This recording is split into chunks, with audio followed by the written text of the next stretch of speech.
Assalamualaikum dan selamat petang. Encik Ahmad Yusairi bin Yusi, pensyarah Jabatan Syariah Fakulti Pengajian Islam Kolej Universiti Islam Perlis.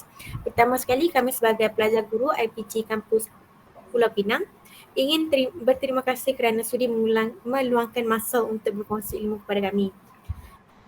Sebelum memulakan sesi jawab kita, marilah kita membuka majlis kita dengan umul kitab Al-Fatihah.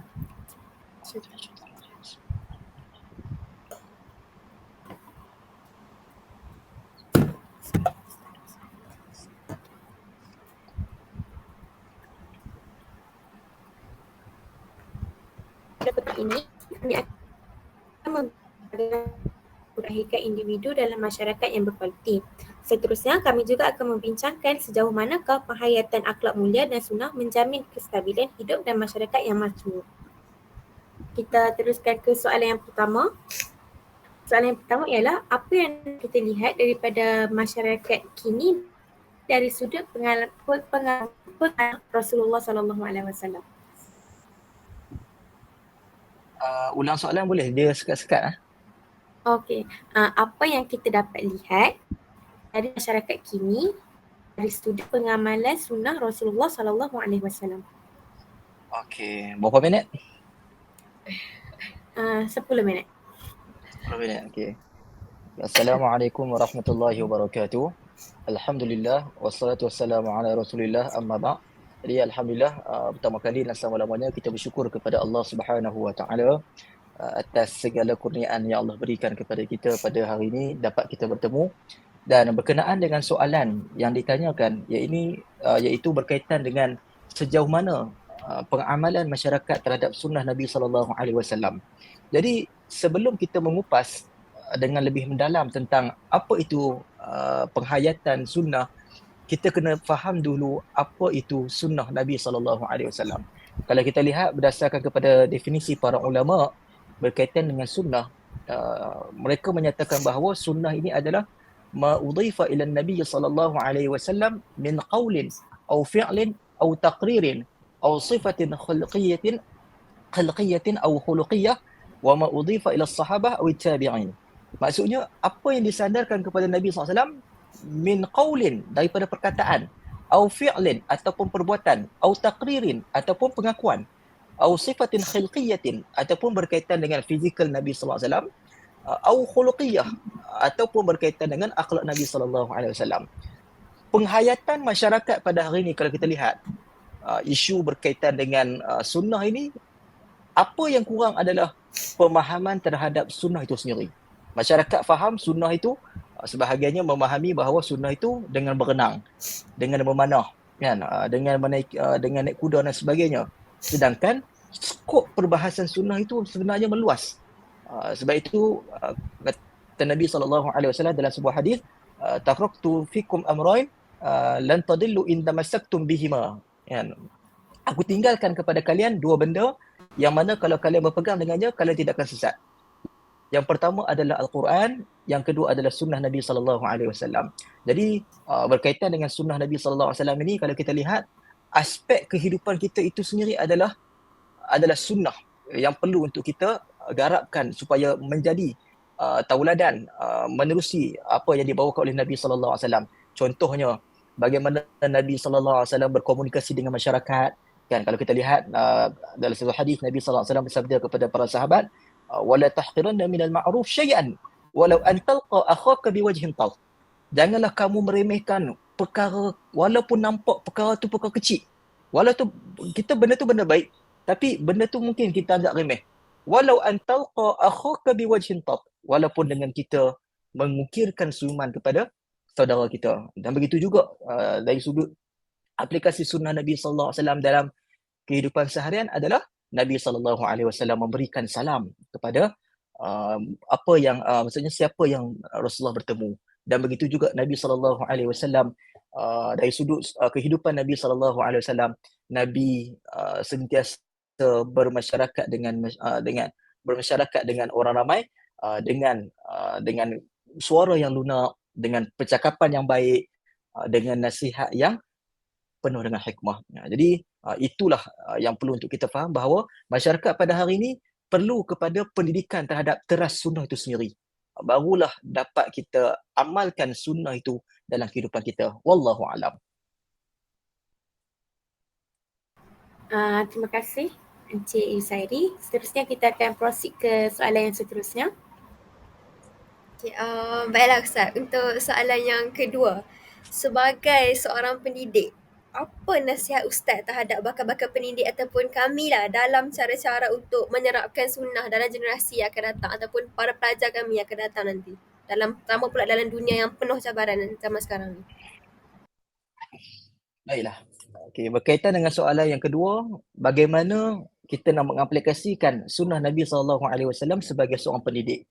Jadi kalau kita lihat, Nabi SAW adalah seorang pendidik, bahkan disebut sebagai murabbi pada setiap keadaan. Sama ada Nabi ini pendidik kepada bangsa Quraisy ataupun Nabi ini pendidik kepada ahli keluarganya, dan juga bagaimana Nabi SAW itu mendidik generasi yang terkemudian. Jadi kalau kita lihat apa intipati yang baik yang dapat kita ambil daripada sunnah Nabi SAW dalam pendidikan adalah Nabi SAW adalah seorang yang adil dalam mendidik. Jadi kalau kita nak mencontohi kehidupan Nabi SAW sebagai pendidik, kita kena adil dalam mendidik. Maksudnya adil di sini adalah kita tidak membeza tarafkan antara kedudukan seseorang itu dengan seseorang yang lain.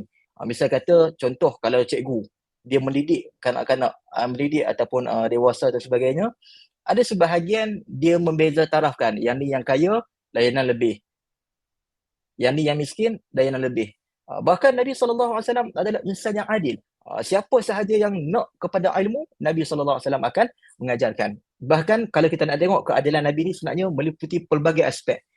Sehingga kan ketika mana ada dalam kalangan sahabat minta dekat Nabi SAW untuk diringankan hukuman bagi sebuah kabilah yang telah mencuri, Nabi SAW kata, "Lau anna Fatimah bintu Muhammad sarqat laqata'tu yadaha."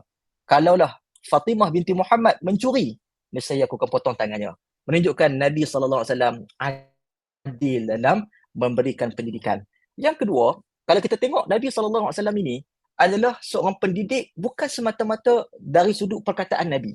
Nabi juga adalah pendidik dari sudut perbuatan, akhlak Nabi SAW. Sebab itu kalau kita lihat dalam Al-Quran, Allah Subhanahu Wa Taala memuji Nabi SAW. Wa innaka la'ala khuluqin azim.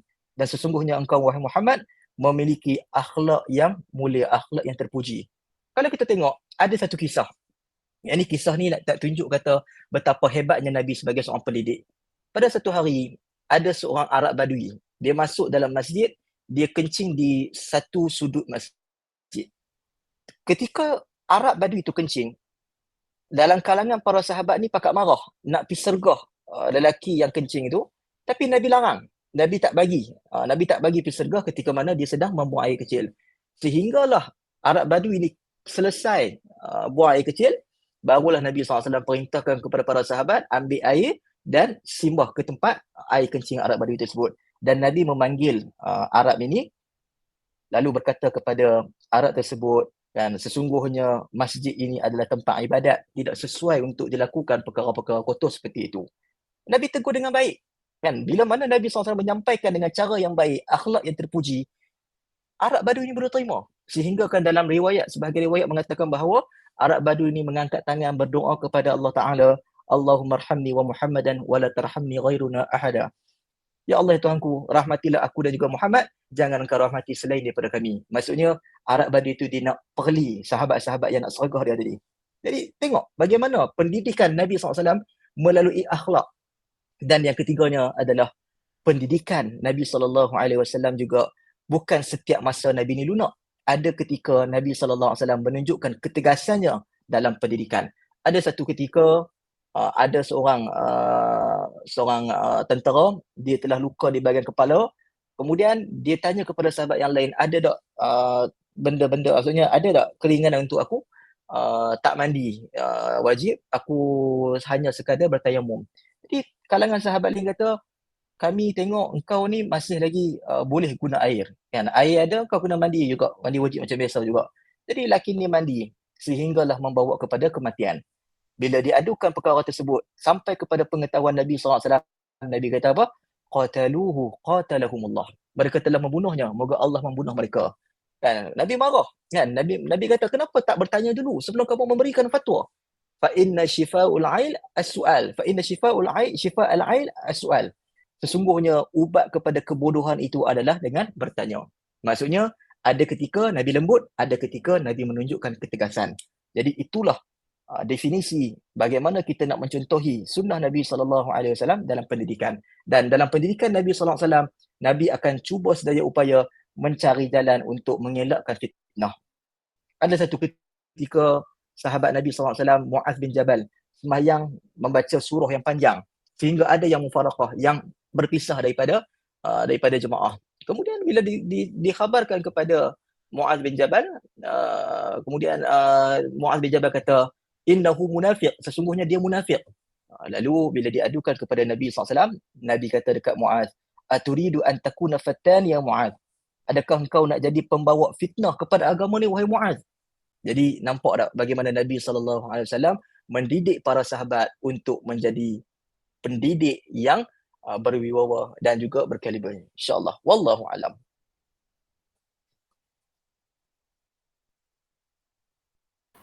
Okey, baik. Ustaz, di sini saya akan mengajukan soalan yang terakhir. Ya. Dalam konteks pendidikan, apakah pengamalan sunnah yang Ustaz sendiri terapkan kepada pelajar-pelajar Ustaz?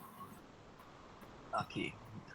Dari sudut pandangan saya sendiri berkaitan dengan pendidikan melalui sunnah Nabi SAW, yang pertama sekali kita tahu bahawa Nabi SAW pernah bersabda, innama bu'ithu liutammima makarimal akhlaq. Hanya saja aku diutuskan untuk menyempurnakan akhlak yang mulia. Jadi teras pendidikan Nabi SAW ini adalah melalui akhlak. Jadi akhlak ini meliputi bagaimana kita bercakap, bagaimana kita bertindak, bagaimana kita berkomunikasi dengan masyarakat. Jadi kalau kita pun dengan depan student, depan pelajar, kita guna bahasa kesat, kita mencarut, maki dan sebagainya, itu menunjukkan bahawa kita jauh daripada pendidikan yang dibawa oleh Nabi SAW.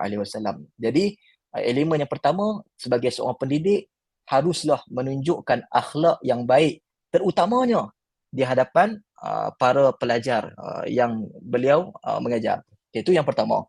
Yang kedua adalah berkenaan dengan dalam sunnah Nabi SAW ketika menyampaikan ilmu, dan kita dianjurkan supaya mengamalkan sikap tabayyun dalam menyampaikan ilmu. Ada sebahagian perkara yang kita kena faham bahawa dalam pengetahuan kita ni kadang-kadang boleh jadi betul, boleh jadi tak betul. Jadi sebelum kita nak menyampaikan kepada masyarakat, kita kena semak dulu, adakah benda yang aku pegang adalah betul. Kalau betul, kita sebarkan.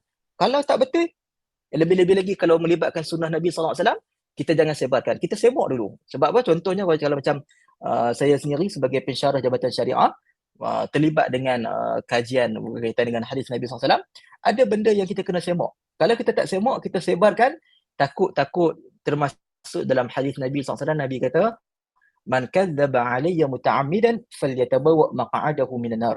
Barang siapa yang berdusta ke atasku dengan sengaja, maka dia telah menempah dirinya dalam api neraka.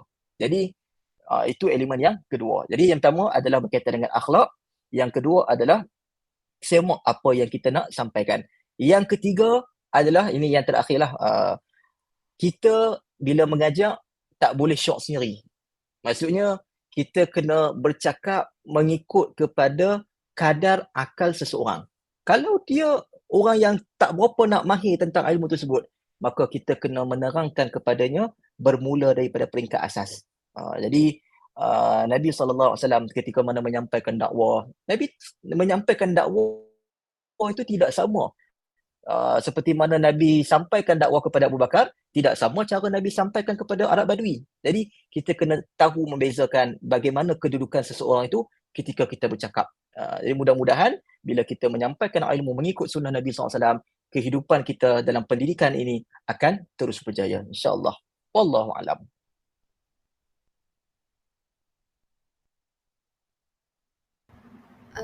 Terima kasih Ustaz.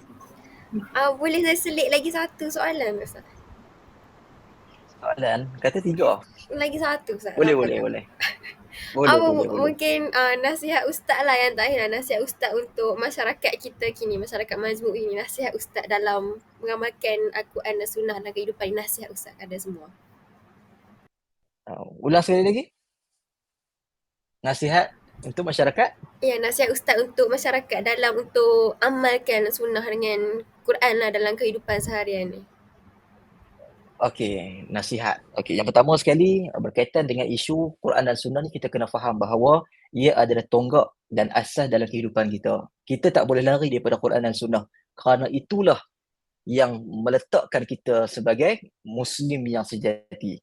Kalau kita lari daripada Quran dan Sunnah, maka kehidupan kita akan menjadi kucar kacir. Kalau kita lihat, sebenarnya orang yang menjadikan sunnah Nabi SAW sebagai elemen dalam kehidupannya, dia telah menjadikan dirinya sebagai seorang yang berjaya.